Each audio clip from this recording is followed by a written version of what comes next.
ಇಲ್ಲಿ ಒಳ್ಳೇದು ಕೆಟ್ಟದು ಅಂತ ಕೂತ್ಕೊಂಡು ಡಿಸೈಡ್ ಮಾಡಕ್ ನನಗೆ ಟೈಮ್ ಇಲ್ಲ. ಮಸ್ತಾನೆ ಯಾರು ಗೊತ್ತೇನೋ, ಬೆಂಗಳೂರಿಗೆ ದೊಡ್ಡ ದಾದ, ಅಂಡರ್ ವರ್ಲ್ಡ್ ಡಾನು. ಇಮ್ಮಿಡಿಯೇಟ್ ಆಗಿ ಊರ್ ಹೊರಟ್ಬಿಡೋ. ಹಾ ಖಂಡಿತ. ಶಿವಕುಮಾರ್ ಸರ್, ಒಂದು ನಿಮಿಷ ವಾಪಸ್ ಮಾಡ್ತೀನಿ. ಮೇಡಮ್, ಏನಾದರೂ ಮಾತಾಡೋದಿತ್ತಾ? ಹೌದು ಶಿವಕುಮಾರ್ ಸರ್, ನಾನೊಂದು ಪ್ರಶ್ನೆ ಕೇಳ್ತೀನಿ, ಅದಕ್ಕೆ ಉತ್ತರ ಕೊಡಬೇಕು. ಕೇಳಿ ಮೇಡಮ್. ನಿಮ್ಗೆ ನಾನು ಅಂದ್ರೆ ಇಷ್ಟನಾ ಇಲ್ಲ ಶಿವಗಾಮಿ ಅಂದ್ರೆ ಇಷ್ಟನಾ? ಹಾಗೆ ಇನ್ನೊಂದು ವಿಷಯ, ಆಮೇಲೆ ಇಬ್ರು ನನ್ 2 ಕಣ್ಗಳಿದ್ದಂಗೆ ಅಂತ ಎಮೋಷನಲ್ ಡೈಲಾಗ್ ಹೊಡಿಬೇಡಿ. ಅದ್ರಲ್ಲಿ ಡೌಟೇ ಇಲ್ಲ ಮೇಡಮ್, ನನಗೆ ಶಿವಗಾಮಿ ಮೇಡಮೇ ಮೊದಲು.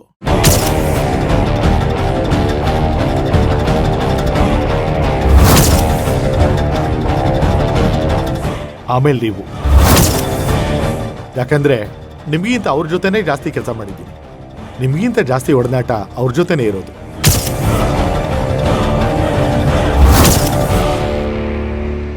ಸರಿ, ನನ್ ಮಾತಿಗೆ ಬೆಲೆ ಕೊಡ್ತೀರಾ ಇಲ್ಲ ಅವಳ ಮಾತಿಗೆ ಬೆಲೆ ಕೊಡ್ತೀರಾ? ಇಬ್ಬರಿಗೂ ಈಕ್ವಲ್ ಬೆಲೆ ಕೊಡ್ತೀನಿ ಮೇಡಮ್. ನಿಮ್ಗೆ ನನ್ ಮಾತಿನ ಮೇಲೆ ಮರ್ಯಾದೆ ಇದ್ರೆ, ನನ್ ಮೇಲೆ ಗೌರವ ಇದ್ರೆ, ಶಿವಗಾಮಿನ ಈ ಮನೆ ಬಿಟ್ಟು ಹೋಗಿ ಅಂತ ಹೇಳ್ಬೇಕು.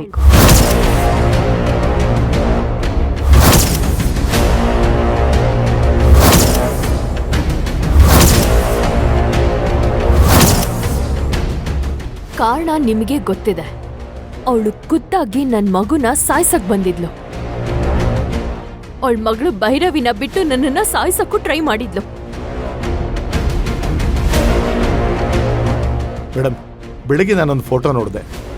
ಒಂದು ಕಡೆಯಿಂದ ನೋಡಿದ್ರೆ ಸಿಂಹ ತನ್ನ ಮರಿನ ತಿನ್ನೋ ಥರ ಕಾಣಿಸ್ತಾ ಇತ್ತು, ಆದರೆ ಇನ್ನೊಂದು ಕಡೆಯಿಂದ ನೋಡಿದಾಗ ಸಿಂಹ ತನ್ನ ಮರಿನ ಕಾಪಾಡ್ತಾ ಇತ್ತು. ಸತ್ಯ ಸುಳ್ಳು ಅನ್ನೋದು ನಾವು ಯಾವ ಆ್ಯಂಗಲ್ನಿಂದ ನೋಡ್ತೀವಿ ಅನ್ನೋದ್ರ ಮೇಲೆ ಡಿಪೆಂಡ್ ಆಗಿರುತ್ತೆ ಮೇಡಮ್. ಮೇಡಮ್, ನಿಮ್ಮ ಮಗುನ ಸಾಯಿಸೋಕೆ ಪ್ರಯತ್ನ ಪಟ್ಟರು ಅನ್ನೋದು ನಾನು ನಂಬಲ್ಲ ಮೇಡಮ್.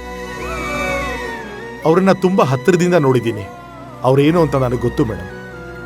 ಆಯ್ತು, ಈಗ ನಾನ್ ಹೇಳ್ತಾ ಇದ್ದೀನಿ, ನನ್ಗೋಸ್ಕರ ಶಿವಗಾಮಿನ ಮನೆ ಬಿಟ್ಟು ಹೋಗು ಅಂತ ಹೇಳೋದಿಕ್ ಆಗತ್ತಾ ಇಲ್ವಾ?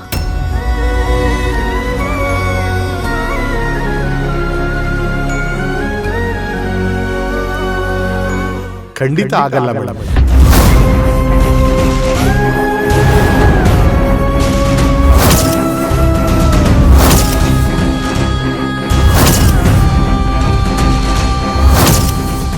ಬೇಕಾದ್ರೆ ನಿಮ್ಮನ್ನ ಮನೆಯಿಂದ ಹೊರಗಡೆ ಹೋಗಿ ಅಂತ ಹೇಳ್ಬೋದೇ ಹೊರತು ಶಿವಗಾಮಿ ಮೇಡಮ್ನ ಮನೆ ಬಿಟ್ಟು ಹೋಗಿ ಅಂತ ಹೇಳಕ್ ಸಾಧ್ಯನೇ ಇಲ್ಲ ಮೇಡಮ್.